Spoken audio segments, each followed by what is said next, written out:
Hi అండి. Banana milk shake చేశానన్నమాట. ఈ మిల్క్ షేక్ అయితే సూపర్ వచ్చింది.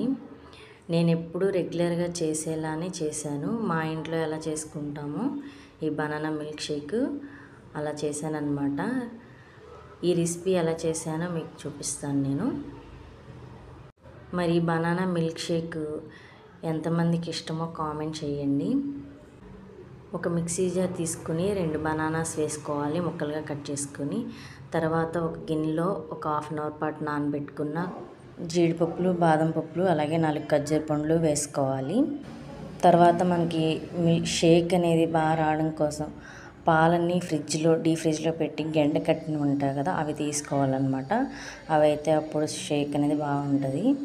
ఆ గడ్డ కట్టిన పాలు కూడా వేసుకుని, తర్వాత కొంచెం కండెన్స్డ్ మిల్క్ వేసుకుని, కొంచెం షుగర్ వేసుకుని ఒక 2 టేబుల్ స్పూన్స్ బాగా మిక్సీ పట్టుకోవాలి. అంతే. ఇంక ఇదిగోండి వీడియోలో చూస్తున్నారు కదా, అట్లా వస్తుంది అనమాట. థిక్గా స్మూతీగా బాగుంటుంది. ఒక గాజు గ్లాస్ తీసుకుని అలాగే కొన్ని డ్రై ఫ్రూట్స్ వేసుకుని మనం చేసుకున్న ఈ షేక్ మొత్తము ఆ గ్లాస్లో పోసేసేయాలి.